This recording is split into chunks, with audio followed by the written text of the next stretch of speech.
ఒక్కసారి కొమ్మూరి గోల్డ్ కి కాల్ చేయండి. తాకట్లో ఉన్న మీ బంగారాన్ని విడిపించి మార్కెట్ ప్రైస్ కి వాళ్ళు కొనుక్కుని మిగతా డబ్బులు మీకు ఇచ్చేస్తారు. గణేశాయ నమః, గాయత్రీదేవి నమః, మహాసరస్వతి నమః, మాతాపితృభ్యో నమః.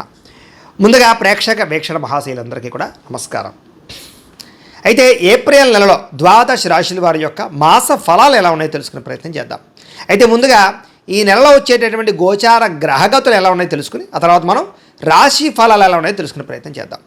అయితే ఏప్రిల్ 14వ తారీఖు దాకా కూడా రవి మీనంలో ఉంటాడు. తర్వాత మళ్ళీ మేషంలోకి ప్రవేశం చేస్తున్నాడు. కుజుడు ఈ నెల అంతా కూడా మీనరాశిలోనే సంచారం చేస్తున్నాడు. బుధుడు ఈ నెల 8వ తారీఖు దాకా కూడా కుంభరాశిలో ఉండి తర్వాత మళ్ళీ మీనరాశిలోకి ప్రవేశం చేస్తున్నాడు. గురుడు ఈ నెల అంతా కూడా మిథున రాశిలో సంచారం చేస్తున్నాడు. శుక్రుడు ఏప్రిల్ 19వ తారీఖు దాకా కూడా మేషంలో ఉండి తర్వాత మళ్ళీ వృషభంలోకి ప్రవేశం చేస్తున్నాడు. శని ఈ నెల అంతా కూడా మీనరాశిలోనే సంచారం చేస్తున్నాడు. రాహు ఈ నెలంతా కూడా 16వ తారీఖు దాకా కూడా మకరంలో ఉండి తర్వాత మళ్ళీ కుంభరాశిలోకి సంచారం చేస్తున్నాడు. కేతు ఈ నెలంతా కూడా సింహరాశిలో ఉంటాడు. కాబట్టి ఈ కారణంగా ద్వాదశ రాశుల వారికి కూడా ఈ మాసం అంటే ఈ నెలలో ఎలా ఉండబోతుందో చూద్దాం. ఇక మీనరాశి వారి యొక్క ఫలితాలు. ఈ మాసంలో మీ గోచార గ్రహగతులు కనుక చూసుకున్నట్లయితే చాలా మంచి మంచి అవకాశాలని కోల్పోయే అవకాశం ఉంది. కాబట్టి జాగ్రత్త పడాలి. ఎందుకంటే కొంచెం ప్రతికూల వాతావరణం కనపడుతుంది గోచారం చూసుకున్నట్లయితే. అయితే వచ్చినటువంటి డబ్బులు విపరీతంగా ఖర్చు అవ్వడము, అనవసరంగా ఆర్థిక ఇబ్బందులు కొని తెచ్చుకోవడము, అలాగే అనవసరమైన వస్తువులు కొనుగోలు చేయడము, వృధా ప్రయాణాలు, డబ్బులు విపరీతంగా ఖర్చు అవ్వడాలు కనపడుతున్నాయి. కుటుంబంలో వ్యక్తులకి అనారోగ్య సమస్యల వల్ల కానీ ఆరోగ్యం బాగోక కానీ ఏదో రకమైనటువంటి కారణాల చేత విపరీతంగా డబ్బులు ఖర్చు అయ్యే అవకాశాలు బాగా కనపడుతున్నాయి.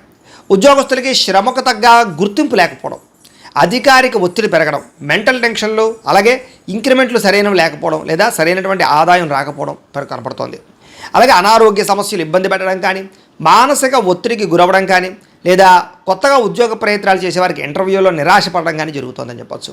ప్రేమించిన వాళ్ళని, కావలసిన వాళ్ళని, కుటుంబ సభ్యులని అపార్థం చేసుకోవడం కానీ, వ్యాపారాలు చేసే చోట, ఉద్యోగాలు చేసే చోట కూడా తోటి వాళ్ళతో అపార్థాలు కానీ కనపడుతూ ఉన్నాయి. జాగ్రత్తగా మాట్లాడాలి. ఎందుకంటే మాట్లాడేటప్పుడు సరిగ్గా మాట్లాడకపోవడం వల్లే ఈ నెలలో ఎక్కువ గొడవలు, సమస్యలు, ఇబ్బందులు కనపడుతున్నాయి. కాబట్టి ఆచితూచి మాట్లాడండి. అనాలోచితమైనటువంటి పనులు చేయకండి. ఆలోచించి ఏ పనైనా చేయండి, ఏ నిర్ణయమైనా తీసుకోండి. ఎందుకంటే కంగారుగా చేసే పనుల వల్ల నష్టాలు ఎక్కువగా ఉన్నాయి ఈ నెలలో. అలాగే ఎవరితోటైనా సరే మోసం చేయడానికి, అబద్ధాలు ఆడడానికి ప్రయత్నం చేయకండి, దొరికిపోతారు. అనవసరంగా మిమ్మల్ని ఎదుటి వాళ్ళు చులకనగా చూస్తారు. మీకన్నా చిన్నవారితో గొడవలు పెట్టుకోకండి, కుటుంబ సభ్యులతో గొడవలు పెట్టుకోకండి, ఎవరిని పడితే వాళ్ళని డబ్బులు అడగకండి, వృధా ప్రయాణాలు చేయకండి, అలాగే ఏది పడితే అది కొనడానికి ప్రయత్నం చేయకండి. అప్పు చేసి డబ్బులు ఉంటే కొనుగోలు చేసుకోవచ్చు. పైకి మంచి వాళ్ళలా నటిస్తూ మిమ్మల్ని మోసం చేయడానికి ఎక్కువ మంది ప్రయత్నం చేస్తుంటారు. అలాంటి వాళ్ళతో ఇంకా ఎక్కువగా జాగ్రత్తగా ఉండాలి. అలాగే సంపాదన విషయంలో కూడా జోత ప్రక్రియలు కానీ, బెట్టింగ్లు, స్కాములు జోలికి కానీ అస్సలు వెళ్ళకండి. తప్పుడు మార్గాల్లో డబ్బులు సంపాదించాలనుకుంటే మాత్రం ఉన్న డబ్బులన్నీ పోతాయి మీకు. షేర్లు, ట్రేడింగ్లో డబ్బులు పెట్టేవాళ్ళు మాత్రం ఒకసారి జాతక పరిశీలన ఖచ్చితంగా చేయించుకోండి. జాతకంలో బలం ఉంటేనే మీకు అవి యోగిస్తూ ఉంటాయి. అలాగే ఎవరిని పడితే వాళ్ళని నిందించడం కానీ, కోపడడం కానీ మంచిది కాదు. వ్యాపారాల్లో ఒడిదుడుకులు బాగా కనపడుతున్నాయి. వ్యాపార లాభాల కన్నా నష్టాలు ఎక్కువగా ఉన్నాయి. మొండి బకాయిలు, డబ్బులు వసూలవ్వకపోవడం కనపడుతోంది. అలాగే వ్యవహారాలన్నీ కూడా ప్రతి పని ఆలస్యంగానే ఎదురుకెళ్తూ ఉంటుంది. కాబట్టి 1కి 10 సార్లు తిరగవలసి వస్తూ ఉంటుంది. కాబట్టి కంగారు పడకండి. ఉద్యోగ ప్రయత్నాలు కూడా కొంచెం నత్తనడగ్గా సాగుతున్నాయి. సరైన ఉద్యోగ అవకాశాలు రాక ఇబ్బందులు కనపడుతున్నాయి. అనారోగ్య సమస్యల వల్ల మనస్తాపము, శ్రమకు తగ్గ ఫలితం లేకపోవడము, వ్యాపారాలలో చిరాకులు, ఉద్యోగంలో విపరీతమైనటువంటి పరిభారం పెరగడము, అలాగే అప్పులు చేయవలసి రావడము, అనవసరమైనటువంటి వస్తువులు, వాహనాలు కొనుగోలు చేయడము కనపడుతోంది. భూములు కానీ, యంత్ర పరికరాలు కానీ, గృహాలు కానీ కొనుగోలు చేస్తే మాత్రం కలిసి వస్తుంది. బంగారం మీద, భూముల మీద పెట్టినటువంటి పెట్టుబడులు యోగిస్తాయి. ఇన్సూరెన్స్లు, పొల్యూషన్లు లేకపోతే కనుక దానికి సంబంధించిన విషయాల పట్ల పెట్టుబడులు పెట్టగలుగుతారు లేదా వాటికి సరిగ్గా రెన్యూల్ చేసుకోగలుగుతారు. అలాగే హెల్త్ ఇన్సూరెన్స్లు కానీ, టర్మ్ ఇన్సూరెన్స్లు కానీ కట్టడం కూడా మీకు బాగా కలిసి వస్తుందని చెప్పచ్చు. అయితే ముఖ్యమైన వ్యవహారాలన్నీ కొంచెం లేటుగా సాగుతూ ఉంటాయి. ఆర్థిక ఇబ్బందులు ఎక్కువ ఉన్నాయి. అనవసరమైన ప్రయాణాలు చేయవలసి వస్తుంది. శ్రమకు తగ్గ ఫలితం కనపడటం లేదు. అనుకోని ఖర్చులు, అలాగే గతంలో చేసిన అప్పులు తీర్చలేక ఇబ్బందులు, క్రెడిట్ కార్డులు, ఈఎంఐల ద్వారా వాటికి సంబంధించినటువంటి అప్పులు చెల్లించలేని పరిస్థితులు కనపడుతున్నాయని చెప్పచ్చు. అలాగే ఇంట్లో వివాదాలు కానీ, ఆస్తి వివాదాలు కానీ లేదా సరిహద్దు గొడవలు కానీ పెరిగిపోతున్నాయి. జాగ్రత్తగా ఉండండి. శారీరక కోరికల వల్ల, కామ కోరికల వల్ల ఎవరిని పడితే వాళ్ళని కలవడం కానీ, వివాహేతర సంబంధాలు కానీ ఇబ్బందులు కలగజేస్తున్నాయి. అలాగే కాలేజీ విద్యార్థులు కూడా తగు జాగ్రత్తలు తీసుకోండి. ఉద్యోగాలు చేసే చోట కూడా పరస్పర శారీరక కోరికల్ని అదుపులో పెట్టుకునే ప్రయత్నం చేయడం మంచిది.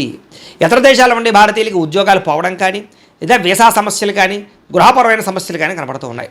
ఇష్టమైన వాళ్ళతో వివాహం కోసం ప్రయత్నం చేస్తూ ఉన్న ఆలస్యం అవ్వడం కానీ, వివాహం చెడిపోవడం కానీ కనపడుతుంది. అందుకనే ఒకసారి జాతక పరిశీలన కూడా చేయించుకోండి. మమ్మల్ని సంప్రదిస్తే మేము జాతకం చూస్తాం. తద్వారా జాతకంలో లగ్నం ఎక్కడుంది, ఏ గ్రహాలు ఎక్కడున్నాయో, ఏ దశలు నడుస్తున్నాయో చూసి ఏదైనా దోషాలని పరిహారాలు చేయిస్తుంటాం. తద్వారా ఏంటంటే ఈ దోషాలన్నీ పోయి మీకు వివాహం తొందరగా జరుగుతుంది. వివాహానికనే కాదు, సంతానానికి, ఉద్యోగానికి, వ్యాపారానికి, ఆర్థిక ఇబ్బందులు అన్నిటికీ కూడా పర్సనల్ జాతకంలో ఉండే లగ్న బలము, దశలు చాలా ముఖ్యం కాబట్టి ఖచ్చితంగా జాతకం చూపించుకునే ప్రయత్నం చేసి ఎదరకు వెళ్ళండి.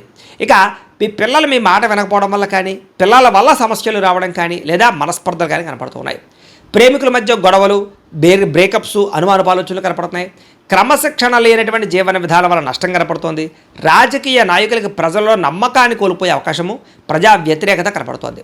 సినిమా, టీవీ, మీడియా రంగాల వారికి రిలీజ్ అయిన వాటిలో అన్ని కూడా అపజయాలు పాలయ్యే అవకాశాలు, సరైన పేరు ప్రఖ్యాతులు రాకపోవడము లేదా ఇబ్బందులు కనపడుతున్నాయి. భార్యాభర్తలు ఇంట్లో ఏదో రకమైనటువంటి పోట్లాటలు, మనస్పర్ధలు, గొడవలు కనపడుతున్నాయి. ఇద్దరి మధ్య విభేదాలు ఎక్కువైపోతున్నాయి. బంధుమిత్రులతో విభేదాలు, ఎదుటి వాళ్ళు మిమ్మల్ని విమర్శిస్తూ ఉండడాలు, అలాగే వాహనాలు నడిపేటప్పుడు చిన్న చిన్న వాహన ప్రమాదాలు, చిన్న చిన్న డెంటింగ్లు, స్క్రాచెస్ పడ్డాలు, దెబ్బలు తగలాలు కనపడుతున్నాయి. కాబట్టి ఓవర్ స్పీడ్గా వాహనాలు నడపకండి. మీరు సరిగ్గా నడుపుతూ ఉన్నా ఎదుటి వాళ్ళు వచ్చి గుద్దుతుంటారు. కాబట్టి జాగ్రత్తగా సీట్ బెల్ట్ పెట్టుకోండి, హెల్మెట్లు పెట్టుకోండి, జాగ్రత్తగా ఉండండి. ఓవర్ స్పీడ్గా మాత్రం డ్రైవింగ్లు చేయకండి. కొంతమంది మిమ్మల్ని రెచ్చగొట్టడానికి, గొడవ పెట్టుకోవడానికి ప్రయత్నం చేస్తూ ఉంటారు. అలాంటి వాళ్ళతో చాలా జాగ్రత్తగా ఉండాలి. అలాగే గతంలో చేసిన తప్పులకి మనసులో బాధపడే అవకాశాలు, రియల్ ఎస్టేట్లో డబ్బులు పెడితే నష్టాలు కనపడుతున్నాయి. ముక్కుసూటిగా మాట్లాడడం వల్ల, కోపంగా మాట్లాడడం వల్ల సమస్యలు ఎదురవుతూ ఉన్నాయి. ప్రతి చిన్న సమస్యని కూడా చాలా క్లిష్టంగా ఎదుర్కోవాల్సిన పరిస్థితి కనపడుతుంది ఈ నెల. పిల్లల వల్ల ఖర్చులు, పిల్లల ఉద్యోగాలకి, వివాహాలకి ఖర్చులు, విదేశాలు పంపడానికి ఖర్చులు, ఇలా అనేక రకాల కారణాల చేత ఖర్చులు కనపడుతున్నాయి. విరక్తి ఆలోచనలు కనపడుతున్నాయి. మొండి బకాయిలు పెరిగిపోవడము, సమయానికి డబ్బులు చేతికి అందకపోవడము, రావాల్సిన డబ్బులు చేతికి అందకపోవడం కనపడుతోంది. అలాగే గృహ నిర్మాణ పనులు ఆలస్యం అవ్వడము, లేదా ఏదో గృహంలో వస్తువులు పాడవడం, వాహనాలు చెడిపోవడం వల్ల ఇబ్బందులు, విపరీతంగా ఖర్చులు కనపడుతున్నాయని చెప్పొచ్చు. తొందరపాటు నిర్ణయాలు తీసుకోవడం వల్ల నష్టం కనపడుతోంది. మద్యపాన, ధూమపాన, వ్యసన పనులకి ప్రమాదాలు, అనారోగ్య సమస్యలు, తీవ్ర ప్రమాదాలు కనపడుతున్నాయి. శస్త్రచికిత్స అవకాశాలు కూడా ఉన్నాయి. కాబట్టి ఖచ్చితంగా వాటికి దూరంగా ఉంచుకోవాలి. ఐటీ రంగాల వారికి ఇబ్బందులు కనపడుతున్నాయి. కాంట్రాక్ట్ రంగాల వారికి స్వల్ప నష్టాలు కనపడుతున్నాయి. విలువైన వస్తువులు, ఆభరణాలు పోగొట్టుకోవడం కానీ, కనపడకుండా పోవడం కానీ కనపడుతోంది. జాగ్రత్తగా ఉండండి.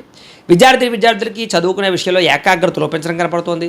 అమ్మాయిలు వెంటపడి కాలం వృధా చేసుకోవడం కానీ, గేమ్స్ ఆడడం కానీ, రాత్రి తొందరగా పడుకోకపోవడం వల్ల తర్వాత రోజు జ్ఞాపకశక్తి తగ్గడం కానీ, కాలేజీలోనూ టీచర్స్ తోటి గొడవలు పడడం కానీ కనపడుతోంది. జాగ్రత్తగా ఉండాలి. ఉద్యోగస్తులకి ఉద్యోగ కార్యాలయాల్లో పని ఒత్తిడి అధికంగా కనపడుతోంది. విదేశాల్లో ఉద్యోగాలు చేసేవారికి ఉద్యోగ నష్టాలు కనపడుతూ ఉన్నాయి. అలాగే ఆర్థిక ఇబ్బందులు కనపడుతున్నాయి. ఉద్యోగ కార్యాలయంలో మీ మీద ఎవరో ఒకరు నిందారోపణలు కనపడుతుంది. కాబట్టి ఉద్యోగాలు జాగ్రత్తగా చూసుకోవాలి. స్త్రీలకి మనసులో బాధ, ఎవరితో చెప్పుకోవాలో తెలియని పరిస్థితులు, భర్తతో ఇబ్బందులు, బంధువులతోటి, ఆడపడుతులతోటి తగాదాలు, ఉద్యోగ అవకాశాలు వచ్చినట్టు వచ్చి చేజారడాలు, మెంటల్ టెన్షన్లు కనపడుతున్నాయి. వ్యాపారస్తులకు వ్యాపారంలో స్వల్ప ఇబ్బందులు, నిరాశ, కొద్దిపాటి చికాకులు కనపడుతున్నాయి. వ్యాపారంలో అనుకోని ఒడిదుడుకులు ఎదురవుతున్నాయి. స్వల్ప ధన నష్టం కూడా కనపడుతోంది. లావాదేవీలు సరిగ్గా సాగక ఇబ్బందులు కనపడుతున్నాయి. ఆలస్యంగాను, నత్తరంగాను వ్యాపారాలు సాగే అవకాశాలు కనపడుతున్నాయి. కాబట్టి తత్తు జాగ్రత్తలు తీసుకోవాలి. ప్రతిరోజు కూడా పొద్దున్నే లేచి ఓ పావుగంట సేపు మీ దేవుడికి ఇంట్లో పూజ చేసుకుని ఆ తర్వాత మీ పనులలో నిమగ్నం అవుతున్నట్లయితే కనుక మీకు ఈ నెలంతా కూడా శుభప్రదంగా ఉంటుంది అని తెలియజేస్తూ, అయితే ప్రేక్షకులకి ముఖ్యంగా మనకి ఏమిటయ్యా అన్నట్లయితే కనుక ఇప్పటిదాకా మేము చెప్పినటువంటి ఈ ఫలితాలన్నీ కూడా గోచార ఫలితాలు. అంటే ఈ రాశిలో ఉండేటటువంటి కోటాను కోట్ల మంది అందరికీ వర్తిస్తాయి. కాబట్టి ఆ రకంగా వినే ప్రయత్నాన్ని చేయండి. ఒకవేళ మీ పర్సనల్ జాతకం అంటే మీకు ఒక్కరికి ఎలా ఉందో తెలుసుకోవాలి అన్నా, లేదా ఏదైనా సమస్యలతో ఇబ్బంది పడుతూ ఉన్నా, దానికి మీ date of birth, time, place of birth, మీ పేరు మా వాట్సాప్ నెంబర్కి మెసేజ్ పెట్టినా, లేదా మాకు ఫోన్ చేసినా కూడా మీ జాతకం ఎలా ఉందో చూసి చెప్పే ప్రయత్నాన్ని చేస్తాము. లేదా ఏదైనా సమస్యలతో ఇబ్బంది పడుతూ ఉంటే కనుక వాడికి పరిహారాలు చెప్పడం కానీ, లేదా పరిహారాలని మా పీఠంలో ఉండే బ్రాహ్మణుల ద్వారా ఈ రకంగా జపాలు అని, ఈ రకంగా మండప ఆరాధనలు, ఈ రకంగా అభిషేకాలు, ఈ రకంగా హోమాలు నిర్వర్తింపచేసి వీటికి సంబంధించినటువంటి ప్రసాదాన్ని మీకు కొరియర్ ద్వారా పంపించే ప్రయత్నం చేస్తాం. లేదా మీరు స్వయంగా వచ్చి పాల్గొన్నా కూడా మీ చేతి కార్యక్రమాలు కూడా మా పీఠంలో నిర్వర్తించే ప్రయత్నం చేస్తాము అని తెలియజేస్తూ, అలాగే మీలో ఎవరికైనా సరే పూర్తి జాతకం ఈ రకంగా పుస్తకం రూపంలో కావాలన్నట్లయితే దానికి కూడా మీ date of birth, time, place of birth, మీ పేరు మా వాట్సాప్ నెంబర్కి మెసేజ్ పెట్టినా, లేదా మాకు ఫోన్ చేసినా కూడా మీ జాతకాన్ని మీ ఈ రకంగా రాసి ఇలా కంప్యూటర్లో ఇలా డీటీపీ చేయించి ఈ రకంగా పుస్తకం రూపంలో బైండింగ్ చేయించి ఈ పుస్తకాన్ని మీకు కొరియర్ ద్వారా పంపించే ప్రయత్నం చేస్తాం. ఇందులో మీ పూర్తి జాతకం అంతా కూడా రాసి ఉంటుంది. చక్కగా చదువుకోవచ్చు. ఇది మీకు జీవితాంతం ఉపయోగపడుతుంది. కాబట్టి మీరు ఎవరికైనా సరే ఇలా పూర్తి జాతకం పుస్తకం రూపంలో కావాలన్నా మమ్మల్ని సంప్రదించవచ్చు అని తెలియజేస్తూ, అలాగే ఇంట్లో డబ్బు నిలబడకపోవడము, ఆర్థిక ఇబ్బందులు, రుణ బాధలు, వ్యాపారాలు సరిగ్గా సాగకపోవడము, ఇలాంటి సమస్యలతో ఇబ్బంది పడుతూ ఉంటే కనుక అలాంటి వాటికి ఇలాంటి ధన జన వశీకరణ యంత్రము అని ఉంటుంది. లేదా నరదిష్టి వల్ల కానీ, నరఘోష వల్ల కానీ, ఇంట్లో కానీ వ్యాపారాల్లో కానీ ఇబ్బందులు పడుతూ ఉంటే కనుక అలాంటి వాటికి ఇలాంటి నరఘోష యంత్రము అని ఉంటుంది. లేదా ఇంట్లో మనశ్శాంతి లేకపోవడము, నిద్ర పట్టకపోవడము, పీడకలలు రావడము, కుటుంబ కలహాలు, ఆస్తి వివాదాలు, పోలీస్ కేసులు ఇరుక్కోవడం, లేదా కోర్టు సమస్యలు వాటితో ఇబ్బంది పడుతూ ఉన్నా, శత్రువులు పెరిగిపోతున్నా, లేకపోతే ఎవరైనా మీ మీద ప్రయోగం చేసేసారు అనే అనుమానాలు వచ్చినా కూడా అలాంటి వాటికి ఇలాంటి శూలిని దుర్గా యంత్రం అని ఉంటుంది. కాబట్టి ఈ యంత్రాల్లో ఏ యంత్రం కావాల్సినా సరే మీరు మాకు గోత్రాలు పేర్లు తెలియజేసినట్లయితే మీకు కావాల్సినటువంటి యంత్రానికి జపాలు, పూజలు, హోమాలు నిర్వర్తింపజేసి ఆ యంత్రాలు మీకు కొరియర్ ద్వారా పంపించే ప్రయత్నం చేస్తాం. కాబట్టి వీటిలో ఏ యంత్రం కావాలో మమ్మల్ని సంప్రదించవచ్చు తెలియజేస్తూ, అలాగే ఇప్పటిదాకా మేము చెప్పినటువంటి ఈ ఫలితాలన్నీ కూడా మీకు దగ్గరగా వచ్చేయా లేదా అనే విషయాన్ని కింద కామెంట్ రూపంలో తెలియజేయండి. అలాగే ఈ వీడియో కనుక మీకు నచ్చినట్లయితే కాస్త లైక్ చేయండి, అందరికీ షేర్ చేయండి. ఇంకా ఎవరైనా ఛానల్ కనుక సబ్స్క్రైబ్ చేసుకోకుండా ఉన్నట్లయితే కనుక కాస్త సబ్స్క్రైబ్ కూడా చేసుకోవాల్సిందిగా మనస్ఫూర్తిగా ఆశిస్తూ, గోబ్రాహ్మణేభ్యః శుభమస్తు నిత్యం, లోకా సమస్తాః సుఖినో భవంతు, స్వస్తి.